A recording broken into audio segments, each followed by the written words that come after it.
Hey gamers, today we're going to review Smugglers. Let's check it out.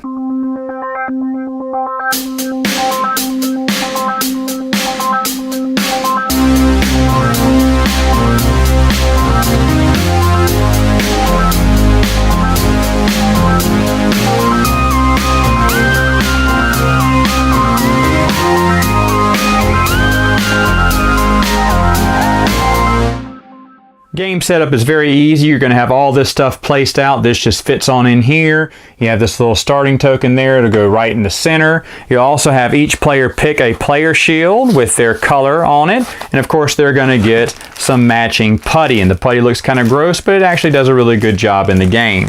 You're also going to give each player 3 types of gems.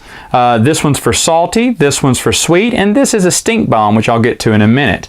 Now, what you're trying to do in the game is you're trying to smuggle at least 7 of one color or 5 of both colors of both salty and sweet treats. And there's different pictures for salty and sweet, but that doesn't really matter in the game. Now, how it starts is you're going to roll this die, and if you happen to roll a black number, you're going to move them either or 1, 2 or 1, 2. Now, once he stops there, then that's when you're going to flip this timer over and it's going to count down to however long it takes here, about a minute I think, and that's how long you're going to have to take your little putty and make a little ball, smuggle one of these 3 jewels inside of it, and make sure it's big enough or small enough to get through that door frame. Now, of course, you can't push the ball to the door frame. You can look at the top here, which kind of tells you how big the circumference is, but you have to go by what you can guess. Now, when this timer runs out, whatever you have left, in your hand, that's the kind of ball you're going to roll down there.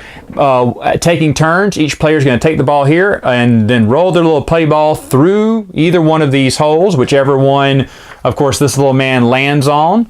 If it makes it through, they're going to go to one of these bar stools here. If it gets caught, well, the player who didn't get through the frame, they got one more shot to try to smooth out that little clay ball they made. They can't take away from it. They have to keep the same amount of clay on it, but see if they can smooth it out and get it through. If it still gets stuck, it goes over here to the barrels.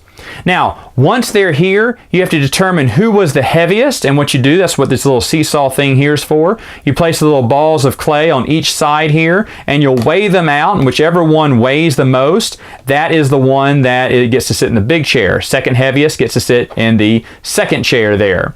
Now, if there were more than 2 over here, then the third place, he would go over here in the barrels with the people who failed to go through the door frame. And if all the players failed to go through the door frame, well, then you just start over again.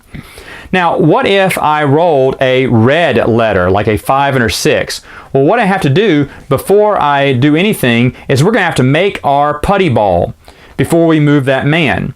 And how you're going to do it, you're going to do the same thing, turn the timer up, everyone's going to make a putty ball, and then you're going to roll this one more time and move them that many spaces. So 4, 1, 2, 3, 4. I hope mine was small enough to fit through that hole. That's what happens when you hit red numbers. Even if I was to roll a second red number, I would move that many spaces. I wouldn't go random again. Only the first time if you roll that during the turn, that means it's going to be a random hole and every player has to guess how long, how big to make the little putty ball. Now, at the end of the turn, let's say there's 2 players here, there's 2 players here. Each one of these players are going to be able to guess what is in their putty ball. Remember, they put one of these 3 jewels in there.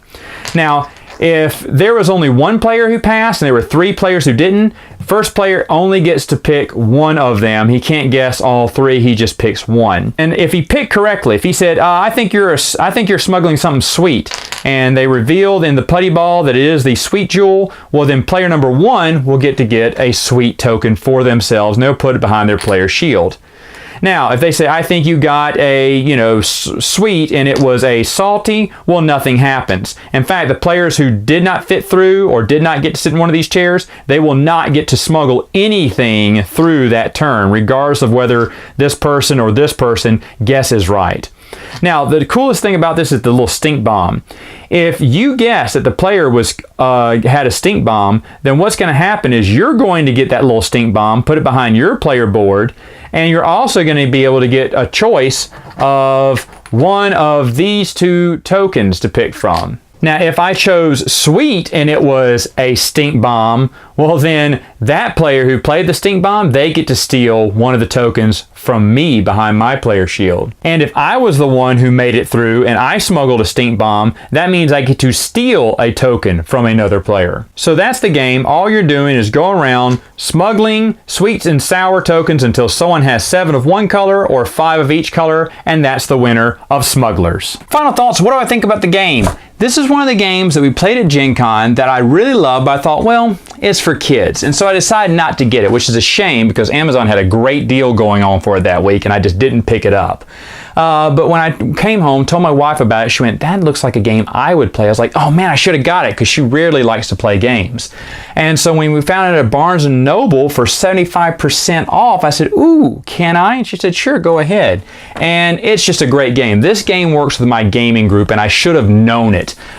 Just playing with the clay putty and trying to get it in there. It's fun, it's simple. It's actually more fun than Sheriff of Nottingham. I liked Sheriff of Nottingham, but I think this game is just a little bit more fun. It's a bluffing game, probably not as complex as Sheriff of Nottingham, even though Sheriff of Nottingham isn't that complex. But I seem to like Smugglers a lot more just because it's just a fun little game. And it's very quick and very easy to play, and everyone of all ages has fun. Now, if you're a serious board gamer, you should go with Sheriff of Nottingham. But for families, especially for kids, and even for the right gaming group, this game is definitely worth your time. All right, gamers, that's it for now. Until next time, game on.